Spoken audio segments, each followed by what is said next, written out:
Welcome to episode 141 of Drew's Sports Crew here on this Sunday night. Myself, Drew Skyberg, bringing you the news in the Wisconsin sports world. And look, this week was a good one for Wisconsin sports. Where do I start? Right, Bucks back-to-back wins. We talked about last week being more of a bitter week for Wisconsin sports overall, but just what a great week. You get a nice win for Green Bay today, a surprise win, maybe one could say. And then the Bucks pull out Saturday with the win, a back-to-back. I'll get into that. The Brewers then, right? Pat Murphy is your guy. I got the scoop on that. We did have a sad thing going on with the Brewers, of course, with the non-tender deadline on Friday. I'll talk more about what happened with Brandon Woodruff, why the Brewers make that move, and then what's going to happen moving forward. And just that overall situation, though. But before I start, right, shout out Point Brewery, right, Wisconsin's brewery. Always, right, check them out right, on social at Point Brewery. I always tag them and stuff. Just feel free, check them out. We're getting to the holidays. All I'm saying, you need a great gift, right? Point Brewery Zero Sugar Root Beer has got you covered. I was actually just at the store today. They officially have they're rolling the Zero Sugar rebrand out. They finally got it I think fully rolled out, so you can see that nice Point Brewery Zero root beer. Just good to see and a great drink for the holidays. So keep that in mind. And going over here to let's start with the Brewers. Let's start with the Pat Murphy news. With the Brewers, they ended up announcing it officially on Wednesday. I predicted. I think a lot of people, could have easily predicted that the Brewers were going to fill that spot quick. But my advice or slash tip was the spot's going to be filled in the upcoming days. Sure enough, it was. The news brought again Pat Murphy to the Milwaukee Brewers as your manager. Again, this guy was the bench coach for the Brewers over Council's tenure as manager. And being able to bring him on, right? He was there for 8 seasons as the bench coach. He coached Pat coached Craig Counsell in college. And if you actually go, the cool thing that people were doing was going on Pat Murphy's Wikipedia and just going to his wins and losses, just a simple record in his college days. The dude's a winner. The dude has won games at the collegiate level. I'm not saying that translates automatically to the major league level, but he has experience, right? And one big thing was brought up too that I like is he was the interim manager for the San Diego Padres. It was in 2015, so it was almost 100 games he managed. So just good experience, right? Brings managerial experience at the big league level. Only a little over half a season, but still something you want to see from a guy you bring in as manager. But I think the move that people love the most, which I think is totally valid, is Ricky Weeks being brought on, not your bench coach, but associate manager. So people have asked, why bring a guy on as an associate manager? Is this The Office? Is it assistant to the regional manager, assistant regional manager? No, the idea comes down to an enhanced / increased leadership role is how I believe it was described. So just looking at it more from, he's going to be working more with the players and going to be working, and this even came from Pat Murphy. He's going to be working in an extended leadership role, hence the title change. And okay, that works for me. I'm excited to see how that's going to pan out. Definitely a move. So we were like, okay, Pat Murphy is manager. That was actually one of the only guys the Brewers brought up that they were interviewing officially. So you found that kind of interesting, but just happy, right? The Brewers got their guys, Pat Murphy, right? And then also bringing in Ricky Weeks. Love to see that. It's also a 3-year conference, I should add. I didn't see the numbers on the contract. We know Counsell got 5 years, 40 mil. We know. I did not see the numbers on the 3-year contract that Murphy received, but I'm excited. I think, especially Ricky Weeks, that's just a win for this 2024 coaching staff for the Milwaukee Brewers. So overall, that was the big move that happened for the Brewers. Then we saw a sad move. Definitely was right. Brandon Woodruff. The news. So Woodruff had 1 year before free agency.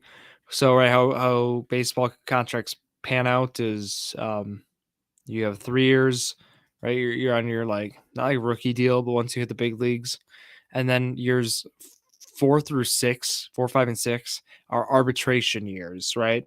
And right now Woodruff was at between year 5 and year 6, between. So it was going to be his final one, and before that, like they even submit offers and stuff. Woodruff, um, the right players can be tendered or non-tendered. Non-tendered means they could be sent to free agency, but this would have been his last arbitration year, essentially. He would have a free agent next year, and he ended up being non-tendered. So he will be a free agent. The reason why we covered this in October, early October, I'd say, Woodruff needed shoulder surgery. He was going to miss most of 2024, if not all of it. So the Brewers he was scheduled if the arbitration here would have taken place, it would have been like 11 million. He would have made 11 point something million.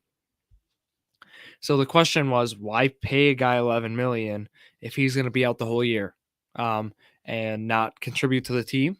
And it was like it just was really unfortunate, right? Because that's like the business side of baseball, not like Woodruff's been in the organization for a decade, is one of the franchise greatest pitchers. Has some great postseason outings. Like it just sucks how it ended. I'd say, and Brewers had to make the call, and I'd say it was the right call. I'm looking at it because what happens now is a team's going to sign him for a 2 or 3 year deal. This is on Woodruff's side now, and it's going to be to not pitch in 2024, but to pitch in 2025.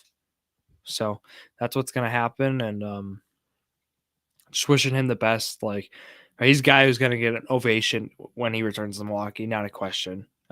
True legend for this Brewers franchise, and will be remembered for the Brewers dynasty here, that never won the World Series from 2018 to here 2023.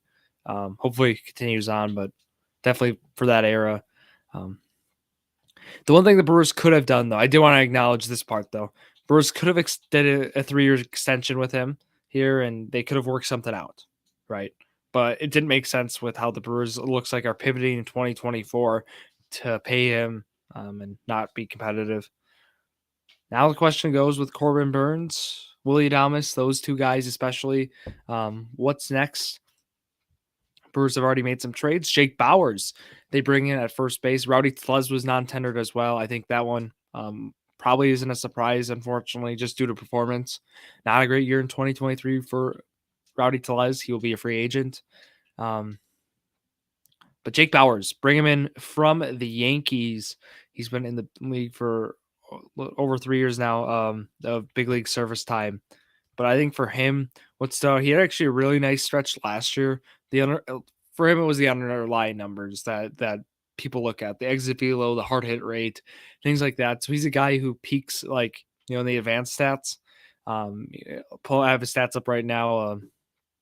202 batting average, 95 strikeouts to 27 walks doesn't really peak to anybody. But they make a move for Bauers, and he's 28, first base. He's just a guy who they're gonna probably try to work in there. Reminds me they got Blake Perkins from the Yankees last year too, just a guy who floated around borderline minor league, and they feel that potentially someone who could have some big league value. So they go up Jace. It was Jay Savina and Brian Sanchez in that one. Otherwise, those are the big ones. Abraham Toro got traded for Chad Patrick. That guy he's someone who hasn't really done much so far. He's been like in AAA, I believe. He hasn't made his big league debut yet, but he's drafted in 2021. Then the last guy who they got was Oliver Dunn, who was a second baseman who's 26, from Philly. So they've just made some trades for like that. A lot of 2-for-1 deals that we've seen for the Brewers so far. We're going to see more trades this week, guarantee it. Just looking at how this team's been operating, wouldn't be surprised. But I'll keep you all posted throughout the week on that. That's your Brewers talk here for the week. Let's go to Green Bay. Let's talk about the Packers win here in Week 11. And what a win it was. 23-20 was your final. Packers come in they were 3-point underdogs. And to start, I'm going to go through not necessarily scoring summary, just kind of map out the picture. Right, first quarter was 3-0 as just the Chargers had a field goal. Honestly, it was like a sloppy game, I felt, overall, for the Packers. Like for Packers Chargers, both sides made a lot of mistakes, I felt. But some bright spot was at the start of the second when Jayden Reed had a 32-yard run, rushing touchdown. I talked about Reed being the most explosive weapon on this Packers offense over Christian Watson, and I'm going to stick with that statement. I think what Reed has brought as just an overall football player, just Watson, it's the mistakes for me. It's the false starts. It's the pass blocking. Doesn't really do pass blocking, but I'm saying like the run blocking on screens or things like that, where it feels like Watson's not there yet. He feels more of like a weapon once in a while, like a trick play kind of guy. And I don't know, but it just Reed's the full package. I think with Jayden Reed, you can use him at any at any level, and just a guy you want to have on your squad. And they go 7-3, they're up, and then 51-yard pass. It was the biggest play the Packers have given up this year. It was Stone Smart was the guy, 51 yards there. From Herbert, 10-7, and then Carlson tacks on that field goal, 10-10.5. And then Cameron Dicker gets a field goal again. Packers get another red zone stop. It was 13-10. Christian Watson gets that touchdown pass. That was 16-13. Anders Carlson did miss that extra point. That was a rough play there. Looking at, I was hoping Tucker Kraft could have got that touchdown instead of open up that Watson play. I mean, what a touchdown there for Watson. Just good confidence booster. And then the fourth quarter, Keenan Allen gets that 10-yard touchdown pass from Herbert. They go up 20-16. Romeo Doubs, 24 yard touchdown pass, 23-20. And then the Packers get the stop out of 4th and 1. They win the game. I thought, the Chargers, they made mistakes. There's no denying it. Whether it was the drops, what was it, 4 or 5 drops? I couldn't believe it. Keenan Allen was dropped a pass. But I think the worst of the day was Quentin Johnston, right? First round pick from TCU. Dropped a wide open pass. He went off the knee, went off the shin. It was rough. Look, you just feel this offense is just missing, right? Mike Williams, Gerald Everett wasn't in today. Like, it was missing guys like that, this pass attack. They really didn't get a whole lot on the ground. Like, they didn't run the ball a lot, which, to my surprise, Josh Kelly was not efficient, as he hasn't been all year. 6 for 13, but Austin Eckler, 10 for 64. Granted, a 37-yard run was thrown in there, but excluding that, still, I mean, he was averaging like 3 a carry. I would have thought they would have ran the ball a little bit more, 24 times. I guess the game script didn't really line up for that. But again, Herbert 2 touchdowns, 0 interceptions, and he played overall, I would say, solid. Definitely this loss still, hanging on Herbert a little bit, but Eckler had one of the most surprising fumbles. A guy of Austin Eckler's, right name, just phenomenal running back. He fell when he got a handoff and then stumbled and he fumbled with it. So it's just the whole package, unfortunately, didn't work out. But Khalil Mack had a big game, 2 sacks. He had 2 QB hits, of course, with that. And then also our thoughts are with Joey Bosa, just a brutal injury, hoping he's okay, hoping the best for him. They were down him after early injury. Otherwise, this Chargers defense, look, I know the points weren't up there, but this Chargers defense allowed Jordan Love to throw for 322 passing yards, the most passing yards for his career. First game over 300 as well with that. So, when you allow Jordan Love, who has struggled this year, I've ranked him in the quarterbacks like mid-20s. You've allowed a guy of that who has struggled pretty bad this year. the youngest offense by far in the league, to go for 322 yards, that says something, you know. Um, and that's something where, Dontavian Wicks 3 for 91. Honestly, he played great today. Like, going to this receiving core, credit where credit's due. I know, right, the Chargers secondary has been rough this year, but Green Bay receiving core had themselves a nice day. I'm usually a critic on guys like Wicks and Dobbs, and honestly, I was quite pleased, especially with Wicks. 3 for 91, 5 targets, played the role nicely. We had the nice even disbursement of targets I want in a kind of offense like this. Dobbs isn't getting targets 12 times a game.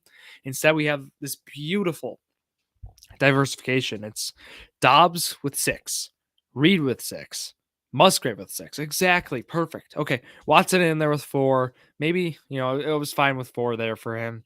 And then Dillon with 4.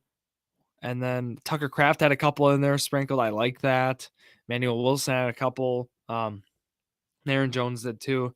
We're hoping Aaron Jones is okay as well. A lot of unfortunate here injuries, especially too with Emmanuel Wilson. Just those guys, especially for the Green Bay Packers team, right? Hoping those guys are well. And moving forward, right? It was AJ Dillon the rest of the game. They only had one running back. Dillon was not efficient in that role. 14 of 29, 2.1 yards a carry. Yes, that number was that low. 2.1. So that's where moving forward. Packers, if Jones is going to miss Thursday's game and Wilson will too, Packers are going to have to elevate someone off the squad, practice squad. Look, I'm running the ball is going to be tough in Detroit, is what I think is going to happen if that's the case. Because the short turnaround of 4 days, and it's an early Thursday game too, mind you, so it's going to be even tougher. Might need that pass attack that we saw with Jordan Love and that we love to see. The defense, Rashawn Gary, right, had a sack today. He also recovered that fumble I saw, but then we had some others here. Carl Brooks had a nice day too. I was really pleased with how he performed. But overall, defense I felt did a great job without Jair again. Missing some guys, and they performed. Definitely, you can really feel missing Jair here with this defense. Just need him, especially in a matchup with a guy like Keenan Allen, right? 10 for 116. Look, Allen's done that on a lot of teams this year, but just want someone to stay with him, and especially with Amon-Ra St. Brown on Thursday against Detroit. Come on. Got it. They're going to need some help for sure. This Packers secondary. But overall, there's some sloppy defensive plays. I mentioned that 51-yard touchdown the Packers allowed. Boy, that was sloppy. There's no denying that. So moving forward, stopping those big plays. And Detroit survives. Chicago today gets that win. But moving forward here for the Packers in Week 12, right? Happy Thanksgiving. We're gonna have a game on Thanksgiving Day. Finally, the Packers will have one again. And it's going to come against the Detroit Lions, 11:30 a.m. kickoff in Detroit on Fox. So be watching that one, of course. I'd love to see that. But this is the part of the schedule that doesn't get fun. Detroit and Kansas City are the next two. Packers again move to 4 and 6. This Minnesota game actually is going to matter quite a lot here. That's going on right now against Denver, just for the divisional race perspective. Since how the Packers' last 4 games, last 5 games rather. New York, Tampa, Carolina, Minnesota, Chicago. You realistically see them being able to compete in all 5 of those. Not saying they win all 5, that'd be ridiculous, but you realistically see them having, being able to compete in all 5 of those. You could say the same for this Denver, Minnesota, LA, and Pittsburgh stretch that they went 1 and 3, right? You could say that there too. Throw in Vegas 1 and 5. But at this point of the year, especially like with, like New York, for example, Carolina, both those teams have struggled as of late. New York gets the win today, but Carolina especially, you just feel like they could win. And they're 4 and 6. Not saying that they're gonna win out, make the playoffs. I'm more of saying that this team might I would laugh if this team finished 8-9, like last year's team. I would laugh. I think that'd be funny.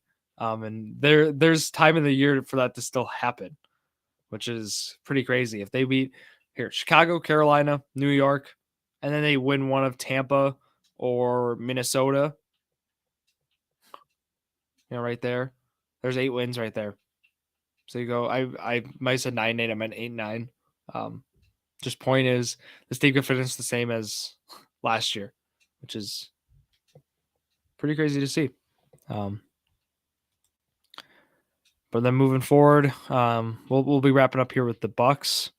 I'm just looking how they wrapped up last year, just how because they went on that nice run and then they ended 8-9.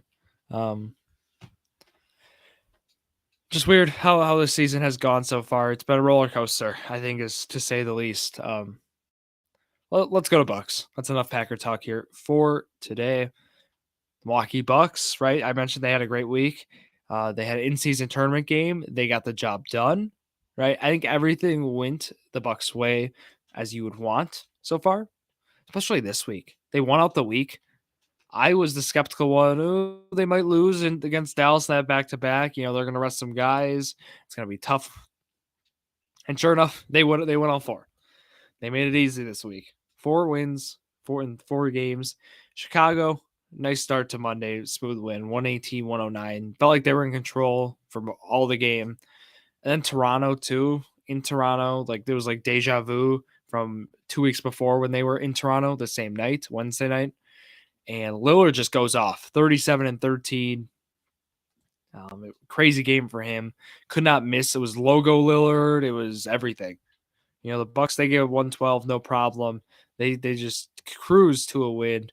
And then Giannis also didn't play in this one, but didn't matter. Malik Beasley. Oh, that's your player of the week. That is your thumbnail. Have yourself a week, Malik Beasley.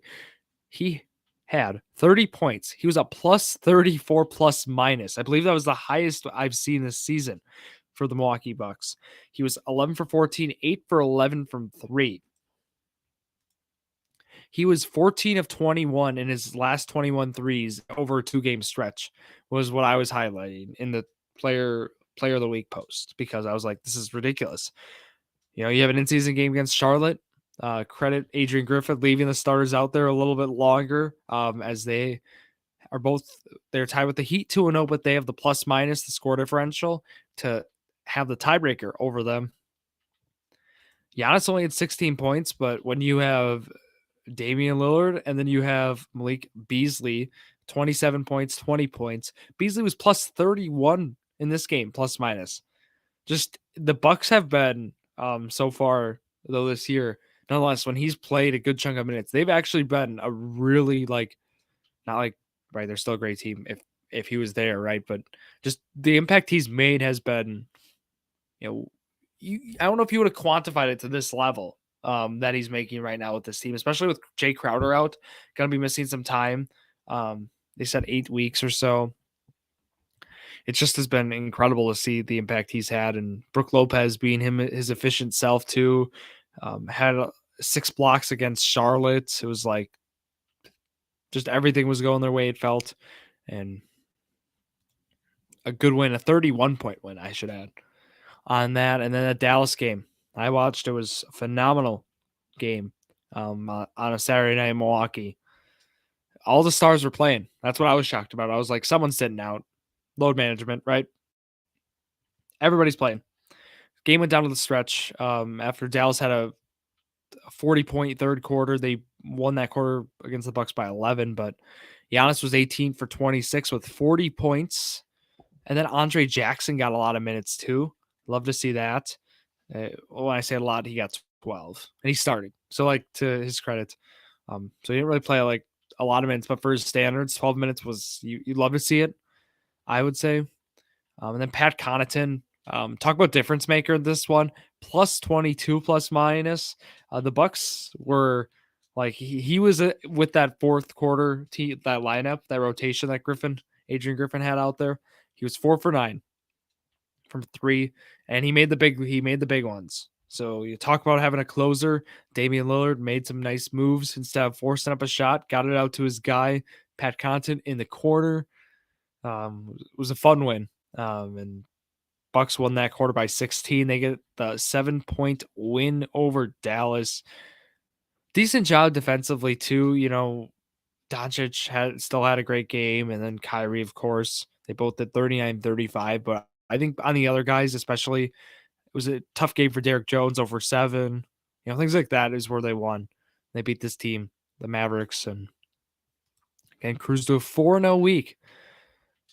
And then going through the prediction challenge, we have a tough week ahead of us for the Bucks. Other than Monday and Friday, you have Washington, you have the Wizards. You have the Wizards for an in-season tournament game on Friday at home.